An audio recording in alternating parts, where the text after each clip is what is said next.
काकी सियाराम शरण गुप्त की कहानी। उस दिन बड़े सवेरे जब श्यामू की नींद खुली, तब उसने देखा घर भर में कोहराम मचा हुआ है। उसके काकी उमा एक कंबल पर नीचे से ऊपर तक एक कपड़ा ओढ़े हुए भूमि शयन कर रही हैं और घर के सब लोग उसे घेर कर करुण स्वर में विलाप कर रहे हैं। लोग जब उमा को शमशान ले जाने के लिए उठाने लगे, तब श्यामू ने बड़ा उपद्रव मचाया। लोगों के हाथों से छूटकर वह उमा के ऊपर जा गिरा, बोला, काकी सो रही हैं, उन्हें इस तरह उठाकर कहाँ लिए जा रहे हो? मैं न जाने दूंगा। लोग बड़ी कठिनता से उसे हटा पाए। काकी के अग्नि संस्कार में भी वह ना जा सका। एक दासी राम राम करके उसे घर पर ही संभाले रही।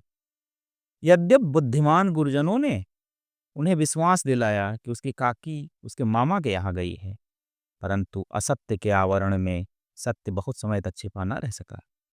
आस पास के अन्य अबोध बालकों के मुंह से ही वह प्रकट हो गया। यह बात उससे छिपी ना रह सकी कि काकी और कहीं नहीं, ऊपर राम के यहाँ गई हैं। काकी के लिए कई दिन तक लगातार रोते रोते उसका रुदन तो क्रमशः शांत हो गया, परंतु शोक शांत ना हो सका। वर्षा के अनंतर एक ही 2 दिन में पृथ्वी के ऊपर का पानी अगोचर हो जाता है, परंतु भीतर ही भीतर उसकी आर्द्रता जैसे बहुत दिनों तक बनी रहती है। वैसे ही उसके अंतःस्थल में वह शोक जाकर बस गया था। वह प्रायः अकेला बैठा बैठा शून्य मन से आकाश की ओर ताका करता था। एक दिन उसने ऊपर एक पतंग उड़ती हुई देखा।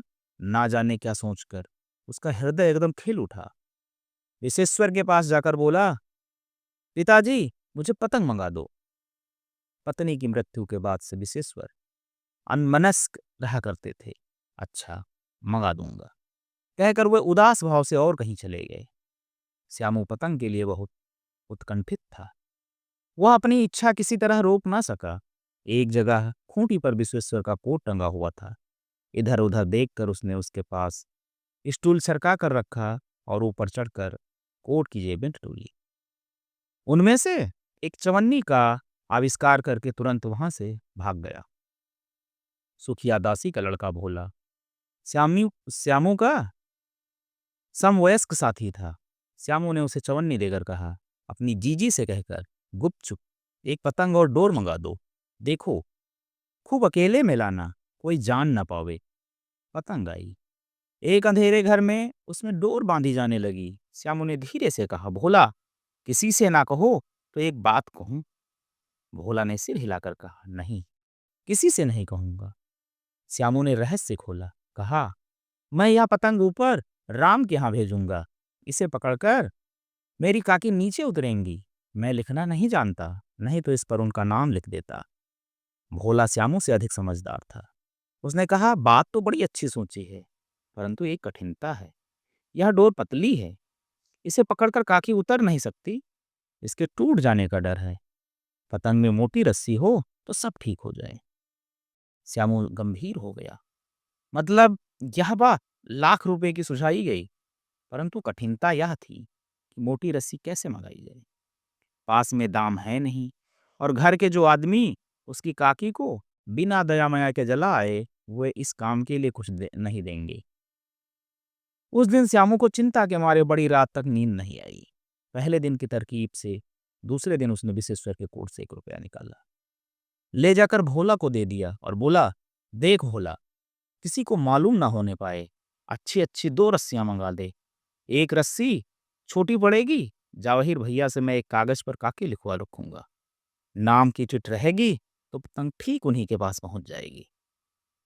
2 घंटे बाद प्रफुल्ल मन से श्यामू और भोला अंधेरी कोठरी में बैठे बैठे पतंग में रस्सी बांध रहे थे।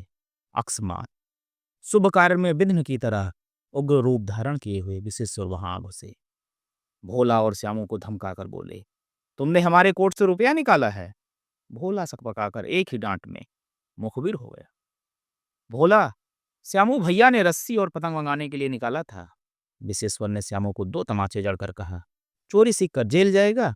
अच्छा, तुझे आज अच्छी तरह समझाता हूँ, कहकर फिर तमाचे जड़े और कान मलने के बाद पतंग फाड़ डाला। अब रस्सियों की ओर देखकर पूछा, ये किसने मंगाई? भोला ने कहा, इन्होंने मंगाई थी। कहते थे इससे पतंग तानकर काकी को राम के यहाँ से नीचे उतारेंगे।